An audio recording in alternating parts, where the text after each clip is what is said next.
தமிழ்நாட்டை உலுக்கிய பெரும் பரபரப்புக்கு உள்ளாகிய கொலை கொள்ளை சம்பவங்களில் ஒன்று கோடநாடு கொலை கொள்ளை சம்பவம். ஜெயலலிதா அவர்கள் மறைந்த பிறகு நடந்த மிக முக்கியமான ஒரு அசம்பாவிதமாக இருக்கக்கூடிய இந்த சம்பவத்தினுடைய விசாரணை என்பது சிபிசிஐடி போலீசார் விசாரித்து வருகிறார்கள். மிகவும் தீவிரமாக நடைபெற்று வரக்கூடிய இந்த விசாரணை பொறுத்தவரை இதுவரை 245க்கும் மேற்பட்டவரிடம் விசாரணை நடத்தியிருக்கிறார்கள். அதன் அடிப்படையில் தற்பொழுது அதிமுகவை சேர்ந்த உள்ளூர் நிர்வாகி சங்கரிடம் விசாரணை மேற்கொண்டு வருகிறார்கள். கொடநாடு எஸ்டேட்டில் கம்ப்யூட்டர் ஆபரேட்டராக இருந்த தினேஷ்குமார் தற்கொலை செய்து கொண்டார். அப்பொழுது அவருடைய உடலை ஆம்புலன்ஸில் ஏற்றி சென்ற ஓட்டுநர் மற்றும் அதிமுகவுடைய நிர்வாகி சங்கர் இருவரும் இருந்தார்கள். இது தொடர்பாக டிரைவருக்கு ஏற்கனவே சம்மன் அனுப்பி விசாரணைக்கு ஆஜராக தெரிவித்திருக்கின்றார்கள்.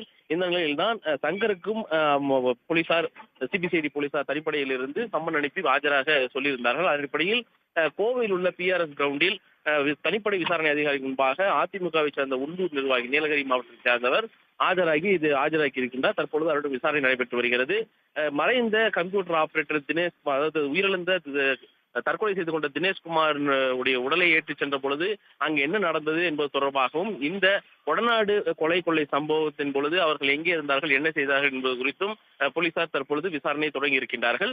ஏற்கனவே விசாரணை அதிகாரிகள் விசாரணை அதிகாரிகளாக இருந்த போலீசாரிடமும் விசாரணை நடைபெற்று வரக்கூடிய நிலையில் அப்பொழுது நடந்த ஒவ்வொரு நகர்விலும் பங்கெடுத்திருக்கக்கூடிய ஆம்புலன்ஸ் டிரைவராக இருக்கட்டும், கார் ஓட்டுநர்கள், உள்ளூர் நிர்வாகிகள் என பலரிடம் விசாரணை நடத்துகிறார்கள். அதன் ஒரு பகுதியாகவே அதிமுகவை சேர்ந்த உள்ளூர் நிர்வாகி சங்கரிடம் தற்பொழுது போலீசார் விசாரணை தொடங்கி இருக்கின்றார்கள்.